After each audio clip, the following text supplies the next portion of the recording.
ઠહેરો એક મિનિટ.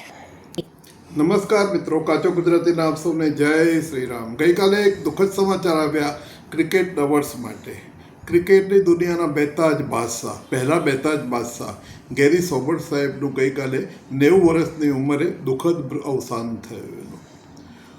1936 જુલાઈમાં જન્મ્યા હતા અને 2026 જુલાઈમાં ડેથ થઈ એમની. એનું ખૂબ ખૂબ દુઃખદ થયું. અને ક્રિકેટના જે શું કહેવાય, ક્રિકેટના બધા જ રેકોર્ડ શરૂઆતમાં એમણે એસ્ટાબ્લિશ કર્યા, જેને તોડવામાં 30, 40, 50, 60 વર્ષ લાગે એવો તો એમણે રેકોર્ડ આપ્યો. એમણે જ્યારે બાર્બાડોસ તરફથી રમતા હતા અને સ્કૂલમાં એ અને એમના બ્રધર બંને સારું ક્રિકેટ રમતા હતા અને સ્કૂલને ચેમ્પિયન બનાવતા હતા કાયમ એનું.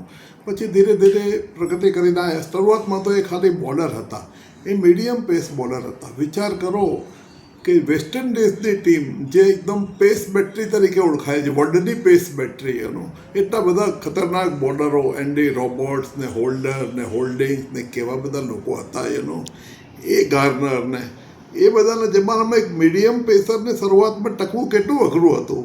મીડિયમ પેસર તરીકે આવ્યા અને 9મા નંબરે બેટિંગ કરતા હતા. અને શરૂઆતમાં તો શું, એમને ટેસ્ટમાં તો કોઈ લે નહીં ને, કે મીડિયમ પેસરને કોણ લે, પણ એ 12મા નંબરે રમતા હતા એનું. એકવાર એક જણ ઇન્જર્ડ થયો તો એમનું સ્થાન આવ્યું. તો 9મા નંબરે રમીને સારી બેટિંગ કરી, 17 નોટ આઉટ કર્યા, એટલે બધાને ઇમ્પ્રેસ તો કર્યા એમણે એનું. અને બોલિંગમાં 7 વિકેટ લઈ ગયા પહેલી જ ટેસ્ટ રમ્યા એમાં, એટલે ઇટ વોઝ ઇમ્પ્રેસિવ. પણ પછી પેલો ઇન્જર્ડ બેટ્સમેન આવી ગયો પાછો, એટલે એમને પાછા ડ્રોપ કર્યા. ધીરે ધીરે કરતાં આવી રીતે કોઈ ઇન્જર્ડ થાય તો એમને ચાન્સ મળે. એકવાર એવું થયું કે એમને ઓપનિંગ બેટ્સમેન ઇન્જર્ડ થઈ ગયો. હવે ઓપનિંગમાં કોને મોકલવાનું? અને શું છે, 3 ડબલ્યુ જે વર્લ્ડના 3 બેસ્ટ ડબલ્યુ છે, જે વેસ્ટ ઇન્ડિઝના છે, 3 ડબલ્યુ એમને પ્રોટેક્ટ કરવાના હતા. એ બધા મિડલ ઓર્ડર્સમાં આવતા હતા. તો એક સેક્રિફાઇઝલ આઇટમ તરીકે એમણે ગેરી સોબર્સને મોકલી આપ્યા. આઉટ થતા ઓપનિંગમાં મોકલો એને. 3 ડબલ્યુને આપણે ઓપનિંગમાં ના મોકલે, ઓપનિંગ બેટ્સમેન ઇન્જર્ડ છે તો. હવે આયા ને પહેલી જ ઓવરમાં 3 4 મારી દીધી, બીજી ઓવરમાં બીજી 3, 43 રન એમ જ ફાસ્ટ કરી ગયા એનો, વિકેટો બી લીધી. અને પછી એમણે એસ્ટાબ્લિશ કર્યું કે એ ખાલી બોલર નથી, કે આમ ઓકેશનલ ઓપનર નથી, પણ એ બહુ સોલિડ મિડલ ક્લાસ બેટ્સમેન છે અને સોલિડ બોલર છે. 365 રનનો એમને સ્કોર પાકિસ્તાન સામે કરેલો, જે તૂટતા તો 34 વર્ષ લાગી ગયા. અને વેસ્ટ ઇન્ડિઝના જ બ્રિયાન લારાએ તોડ્યો 375 કરીને. પછી એણે 400 નોટઆઉટ બી કરીને, જુદી વાત છે, પણ 375 નોટઆઉટ કરીને 34 વર્ષ પછી 34 વર્ષ પછી ગેરી સોબર્સનો રેકોર્ડ કોઈ તોડી શક્યું નહોતું. અરે એણે જે 26 સેન્ચુરી એમણે મારેલી હતી, એ બ્રેડમેને તોડ્યો રેકોર્ડ 29નો. અને પછી આપણા ગવાસ્કર સાહેબ એને રેકોર્ડ તોડીને ઘણા વખત સુધી નંબર 1નું પોઝિશન જાળવેલું. પછી જે બીજા લોકોએ એમનો રેકોર્ડ તોડ્યો. અને પછી સચિન અત્યારે સૌથી આગળ છે એમાં, 365 રન. હવે એમનું કેરિયરમાં કેટલા રન કર્યા એમણે? તો 8000 ઉપર રન કર્યા. વિકેટ કેટલી? તો કે 232 વિકેટ. 8000 ઉપર રન કરીને 200 વિકેટની ઉપર લેનારા વર્લ્ડમાં 2 જ જણા છે, એક ગેરી સોબર્સ પોતે, અને પછી એમનાથી 40-45 વર્ષ પછી આવેલા કાલિસ, સાઉથ આફ્રિકાના કાલિસ, જેણે 13000ની ઉપર રન કરેલા એના. એટલે કેટલા બધા મહાન બેટ્સમેન હતા ગેરી સોબર્સ. કેટલા બધા એમને ઇન્ટરનેશનલ એવોર્ડ મળ્યા છે, કેટલા બધા એમનું ફેમ ઓફ ઓનર્સ તે બધાથી જ એમણે કર્યા. એમના કેટલા થોડાક એવોર્ડ્સ વિશે હું વાત કરીશ, પણ બહુ અદ્ભુત એમને એવોર્ડ્સ મળ્યા છે એનો. થોડી વાત કરીએ આપણે તો જેમની ડેથ પછી બીબીસીએ નોંધ્યું છે કે we have lost one of the greatest cricketers of all time. બ્લુમબર્ગે નોંધ્યું છે કે one of the finest cricketer ever to play the game.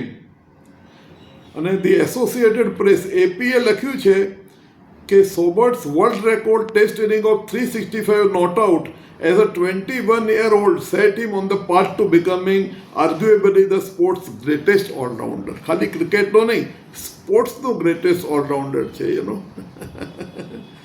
ક્રિકેટના એવોર્ડ શું છે તો કે વિસ્ડન ક્રિકેટર ઓફ ધ યર 1964માં આટલું વહેલું એમને આપી દીધેલું હતું.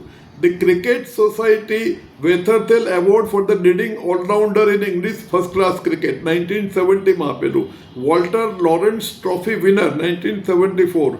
One of the Wisden cricketers of the century 2000. અને સોબર્સને 2000ની અંદર જ he was named by a 100-member panel of experts as one of the 5 Wisden cricketers of the century. અને એને 100માંથી 90 વોટ એને મળ્યા, વિચાર કરવા. અને the other 4 cricketers selected for the honours were Don Bradman, Jack Hobbs, Shane Warne and Vivian Richards. 2004માં એમને ICC international cricket award દ્વારા સર ગેરફિલ્ડ સોબર્સ ટ્રોફી એમના નામે શરૂ કરવામાં આવી. એક બહુ મોટો ઓનર કહેવાય, એમના નામે ટ્રોફી થાય એનો, બરાબર છે. અને 2007માં વિસ્ડને એમને લીડિંગ ક્રિકેટર ઇન ધ વર્લ્ડનો એવોર્ડ આપ્યો. અને એવા કેટલાય રેકોર્ડ એમને પછી 5 વર્ષે 2 વર્ષે મળતા રહ્યા એનો. અને 150 વર્ષની હિસ્ટ્રીમાં એમના જેવા કોઈ ક્રિકેટર મળ્યા નથી, મળશે નહીં. એટલા બધા એનું બોલર તરીકે સ્ટાર્ટ કરીને, મીડિયમ પેસર બોલર તરીકે સ્ટાર્ટ કરીને વેસ્ટ ઇન્ડિઝમાં સર્વાઈવ કરવું, અચાનક ઓપનિંગમાં આવીને 43 રન કરવા, 4 મારવાની, એનો 365 અણનમ રન કરવાના પાકિસ્તાન સામે. એ વખતની પાકિસ્તાનની ટીમ બહુ સ્ટ્રોંગ હતી મિત્રો એનો. એટલે આ તો બધી એકદમ જ અદ્ભુત વસ્તુ છે.